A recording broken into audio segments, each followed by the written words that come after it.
Eto, sabi ng sabi, uy, hindi tayo pabubuli sa China.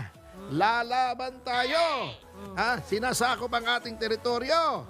Tapos wala tayong Hindi sabi. tayo patitinag. O, binawasan ng 15 billion yung Armed Forces of the Philippines Modernization. Oh my God. Sige, para pag sumugod na naman, hinarang na naman tayo ng mga Chinese doon sa South China Sea, tiradurin nyo. Pukulin nyo ng bato.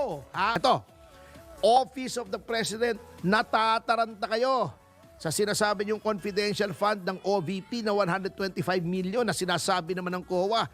Lusot naman. Ito ang dinagdag nyo sa Office of the President na hindi nyo kinwestiyon, hindi nyo binusisi. Samantala yung Office of the Vice President, binawasan. Ito ang dinagdag sa Office of the President na walang question. Okay. Ha? Walang tanong-tanong. Basta sige, pasado yan. 5.4 billion.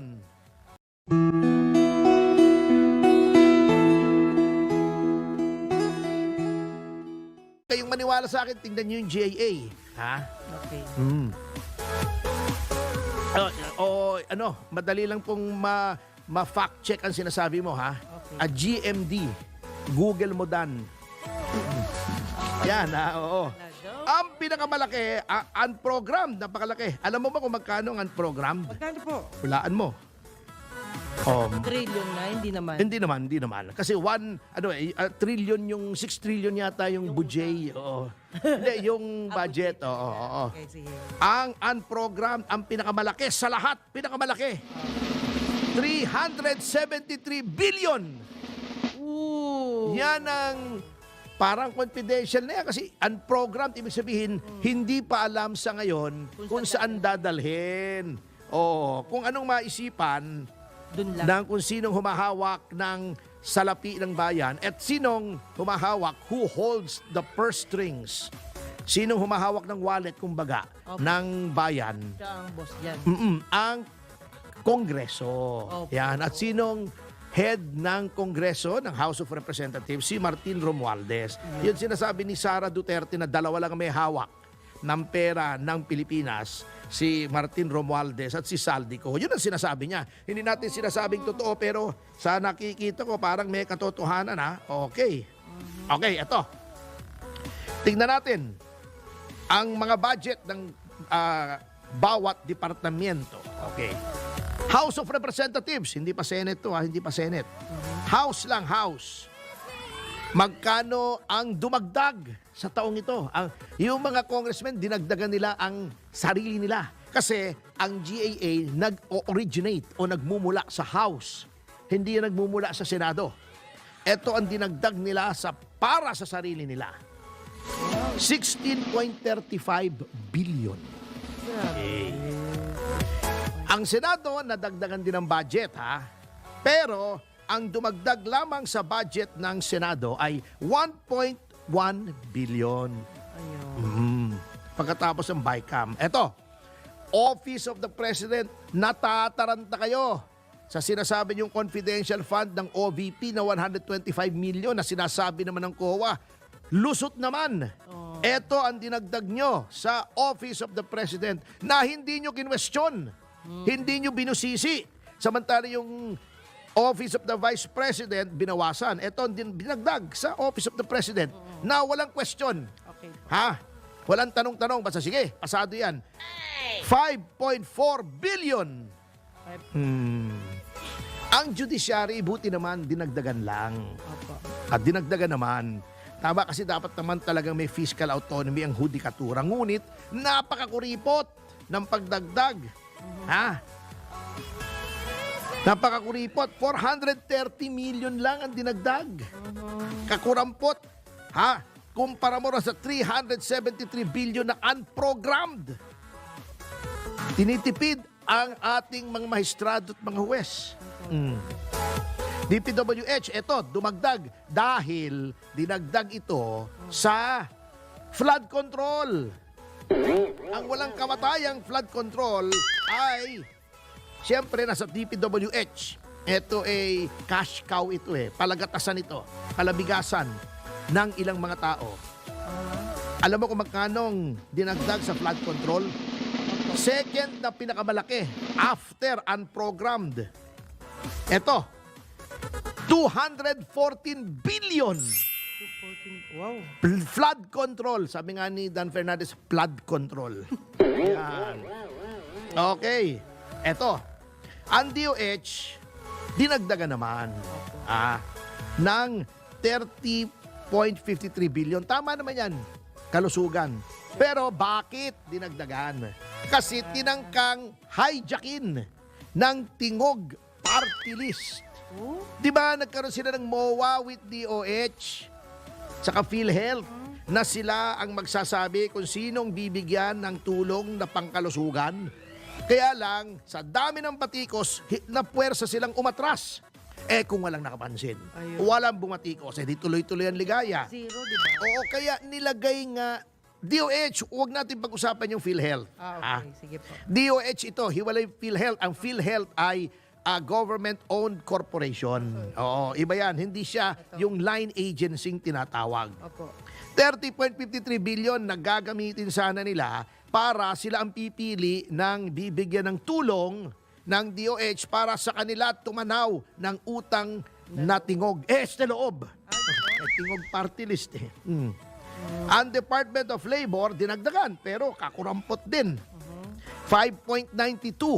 Ito yung para sa kapakanan ng ating mga manggagawa. 5.92. Department of National Defense, dinagdagan. 17.8 billion. LGUs, 10.57 billion. Ang CHED, dinagdagan, pero napakaliit din, karumpot. 3.2 billion. State universities and colleges, yung para sa mga scholar ng bayan, dinagdagan pero ang liit. 8.41 billion. TESDAD, dinagdagan ng 2.24 billion. Okay. Pero, kahit dinagdagan ang Commission on Higher Education, net loss ang DepEd. Kaya nga sinasabi nila, unconstitutional dahil dapat ang pinakamataas na budget ay ang DepEd. Pero kung dadagdagan mo yung unprogram ng 373 billion at dadagdagan mo ang DPWH ng 214 billion para sa flood control project na natatangay ng baha. Sumasama eh. Pero ng flood control project natangay ng baha. Anong klase yun? Kapwitan yun eh. Ipinagmalaki pa, 5,500 flood control after 3 days yun. Baha ang buong Pilipinas. Noong isang araw, ang daming bumaha na naman. 3 feet. Nasaan yung flood control? Nasaan yung 214 billion namin? Ang DepEd, ito yung mga luhaan. Opo. DepEd nabawasan ng 11 billion. Imagine, edukasyon. Mahina na nga ang pangunawa ng mga estudyante. Hindi na nga malaman ng iba kung ano yung difference Ba't naging between dagdag F at saka P. Di ba? Oo, di ba? P. Peter Piper picked a peck of pickled Pickled peppers. Yeah. Pickled paper. Peter Piper. Kaya nga sabi ko, Dan, repeat after me. Fasko, fax you. Fasko, fax you. Mahirap yan, sir. Mahirap. Ang sika ng daway natin dito. I-disinfect na lang natin itong mikropono pagkatapos, pagkupustiso at talsik. Tatalsik. Ito ang binawasan. Ito, binawasan pa.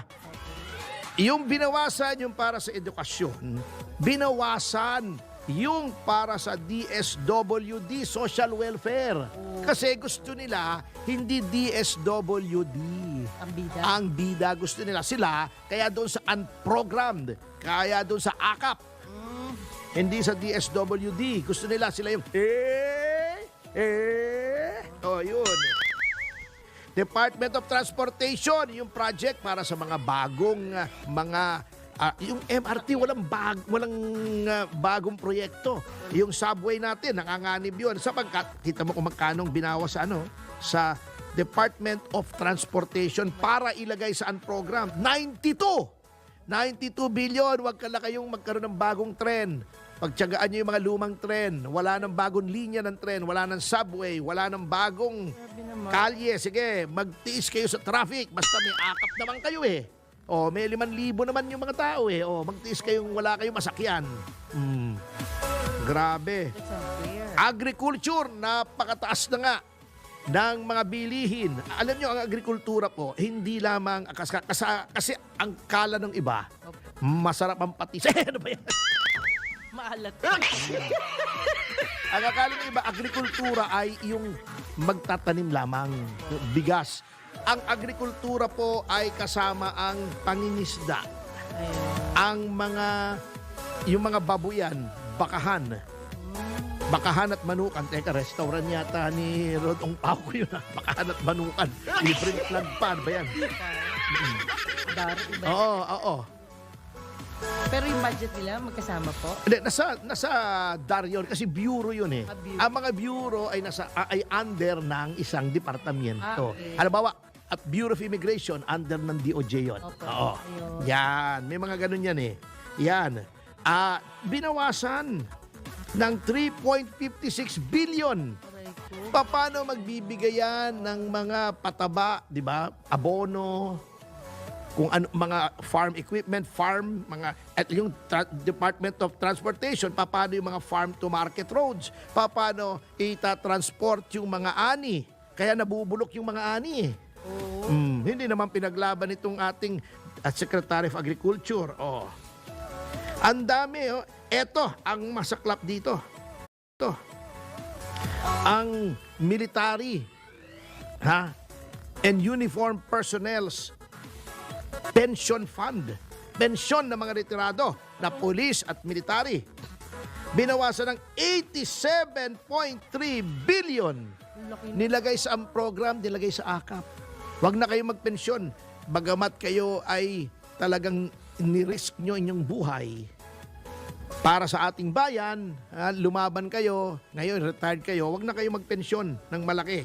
Bigay na lang namin sa taong bayan para indirect vote buying. Sige, bahala kayo mga pensyonado kayo. Ito, Ikaw, miscellaneous personnel benefits. Ito yung mga 13-month pay, mga sick leave, etc. Binawasan ng 54.2 billion. Kasi hoda kayo mga empleyado ng gobyerno, wala kayong 13-month pay, wala kayong bonus. Bibigay namin sa mga tao para indirect vote buying. Eto, sabi, uy, hindi tayo pabubuli sa China. Lalaban tayo. Sinasakop ang ating teritoryo. Tapos wala tayong Hindi gamit. tayo patitinag. Binawasan ng 15 billion yung Armed Forces of the Philippines Modernization. Oh my God. Sige, para pag sumugod na naman, hinarang na naman tayo ng mga Chinese doon sa South China Sea, tiradurin nyo. Pukulin nyo ng bato. Barilin nyo ng sumpak. Magpagawa kayo ng mga pana sa tondo, panain nyo yung mga Chinese doon, yung mga vessel ng Chinese, Saka yung kuhaan yung mga, di ba yung mga ginagawa ng mga katipunero noon, yung pinapatulis yung kawayan, bago, parang malaking tirador, yan, yun. Di ba? Tandaan mo yung tirad pass. Ang kaisa-isang casualty ng mga Amerikano roon binagsakan ng bato sa ulo ng mga tauhan ni Del Pilar. Calamity. Nilagay sa flood control na palpak. Pero yung calamity fund, yung tulong sa mga nabaha, nasunugan, nabiktima ng bagyo, nabiktima ng pagputok ng bulkan, binawasan ng 10 bilyon. At ang PhilHealth, tinanggalan ng 74 billion na subsidiya. May universal healthcare, pero ang magbabayad, yung mga regular members. Kaya po may subsidy yan, Mr. President. Baka hindi ninyo alam. Paki-explain ka naman kasi sa Pangulo Habang nanonood ng concert, baka may pwedeng magbulong sa kanya na yung subsidy po kasi may universal healthcare.